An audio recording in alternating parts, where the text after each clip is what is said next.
قال الله تعالى في كلامه الكريم وقال الحميد لئن شكرتم لأزيدنكم ولئن كفرتم إن عذابي لشديد صدق الله العظيم العظيم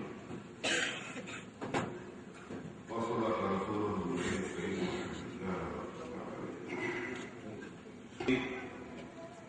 পথ প্রদর্শক কর্মধার বিগত দিনগুলোর মাথা দিক নির্দেশনায় আমরা চলানোর উদ্দিষ্ট লক্ষ্যে পৌঁছতে পারব সেই মহান শখসিয়ত এবং ব্যক্তিত্বের ৮২তম পশুর শরীফ পরমাত্মজ্ঞ আমরা উপস্থিতি তৎসঙ্গে মন্দির উপদিষ্ট তাহলে শুনতাম জামাতের মুক্তদার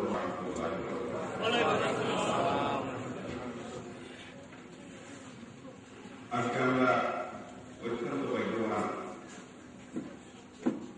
যে আল্লাহ পাক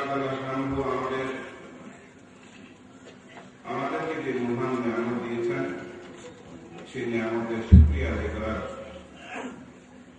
আমরা সুযোগ পেয়েছি। আলহামদুলিল্লাহ বক্তব্য দিকে সেই নুরানি আদর্শ জীবনের উপর যে বিস্তারিত আলোচনা হয়েছে তাতে হুজুর কেবলাকে আমরা যতটুকু জানি তার থেকেও আর অনেক কিছু আমাদের জানার মধ্যে সংযোজিত হয়েছে। আমি শুধু শুকরিয়া স্বরূপ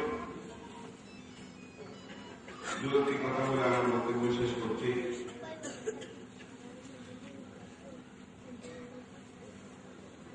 ইতিহাস পর্যালোচনা করলে দেখা যায় অনেক বুজুর্গ ব্যক্তি ওরস শরীরের উপহাস শরীরের দিনগুলো নির্দিষ্ট থাকে, কিন্তু অনেকের জন্ম তারিখ সেটা নির্দিষ্ট থাকে না, খুঁজে পাওয়া যায় না। তার কারণ হচ্ছে এমন অনেক মহাপুরুষ আছেন তারা যখন অন্যান্য শিশুদের জন্মগ্রহণ করেন তখন অনেকে চিনে না, বুঝে না, হয়তো সাধারণ পরিবারে জন্মগ্রহণ করে অথবা এটা আন্দাজ করতে পারে না যে এই শিশু একদিন জাতির জন্য মানুষের কাছে একজন মহান ব্যক্তিত্ব হবে। সেই জন্য অনেক সময় দেখা যায় সমাজ তো দূরের কথা নিজের মাতা পিতা পর্যন্ত ওই নামটি ওই তারিখটি চিহ্নিত করেন না, নোট করেন না, কিন্তু দেখা যায় কিছু কিছু যারা সম্ভ্রান্ত করে যায় জন্মসূত্রে যারা যে সমস্ত বুজুর্গ ব্যক্তি যে সমস্ত মহাপুরুষ জন্মসূত্রেও মহান পরিবারে জন্মগ্রহণ করেন, তারা তাদের সন্তানদের জন্ম তারিখ নির্দিষ্ট করে রাখেন। সবার সামনে হয় সেটা নির্দিষ্ট থাকেই। আজকে যে তারিখটা যে নির্ধারিত তারিখ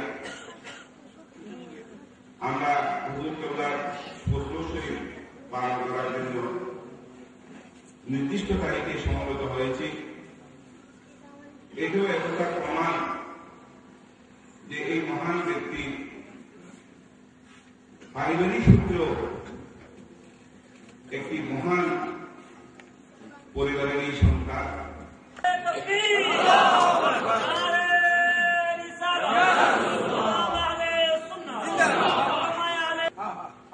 কারণ একজন ইমামের জন্য আমি যে কাজের কথা যে আমাদের যে পরম্পরা যে ইমামত ট্রান্সফার হয়ে এসেছে, স্থানান্তরিত হয়ে এসেছে, আমরা তিনজনের মধ্যে হুবহু মিল পাচ্ছি। তারা বলেছেন যে আমরা একেবারে সমতল ময়দানে সুন্নিয়তের কাজ করছি। আমাদের সুন্নি ময়দানে যা কিছু দরকার সবকিছু হুজুর কেবলার হাতে সবকিছুর ব্যবস্থা হয়েছে। সাংগঠনিক যে বাতিলপন্থীদের মোকাবিলায় সংগঠনের যখন সংগঠন পরাস্ত হচ্ছে, সংগঠনের কাজ নেই, সেখানে হুজুর কেবলার ব্যক্তিত্বই যথেষ্ট। এখনো পর্যন্ত ওয়াহাবি মওদুদি সমস্ত বাতিলপন্থীরা তাদের ভয়ে এখনো নিজ ঘরের মধ্যে আতঙ্ক যে সুন্নিদের বিরুদ্ধে যদি আমরা কথা বলি এখনো তো ইমাম আহলে সুন্নাত জীবিত আছেন। এটাই আমাদের জন্য যথেষ্ট। তাদের ভয় যে তারা এখনো পর্যন্ত মাথা ছাড়া দিচ্ছে না। মোনাজার আলমা কাজী শেরুল্লাহ রহমতুল্লাহ আলাই এক একটা যুগান্তকারী মোনাজারা করে এক এক এলাকা জয় করেছেন সুন্নিদের জন্য।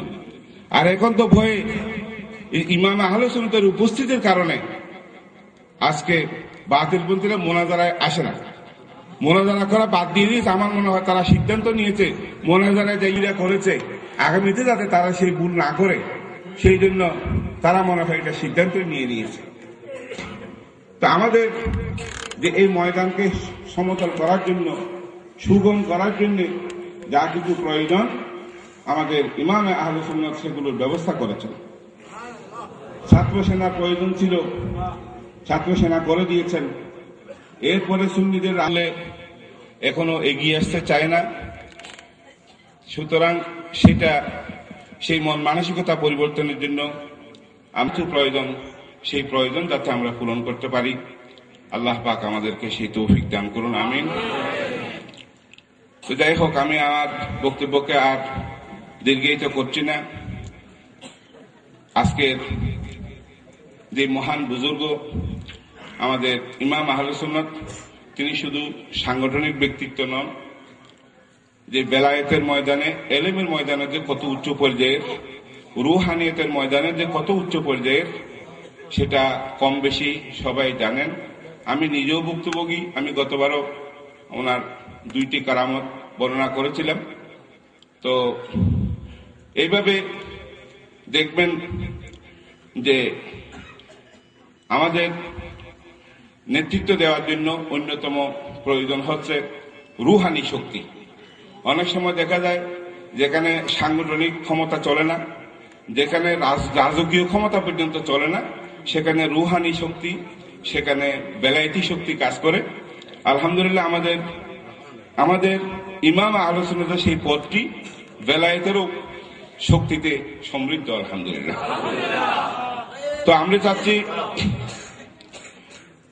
আমাদের সবাইকে, আমি একটা জিনিস একটু ইঙ্গিতে বলবো, যে হুজুরের সেই আদর্শকে আমরা নির্দিষ্ট গণ্ডিতে যাতে সীমাবদ্ধ না করি। ইমাম আহলে সুন্নাত আপনি দেখুন, বাংলাদেশে নয়, সুন্নি জগতে দেখা গেলে ইমাম আহলে সুন্নাতের পদে তিনি আসেন।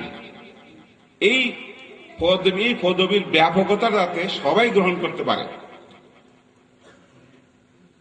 সেদিকে আমাদের স্মরণ রাখতে হবে, যাতে সবাই আমাদের ইমামকে ইমাম হিসেবে বরণ করতে দ্বিধা না করে। এখানে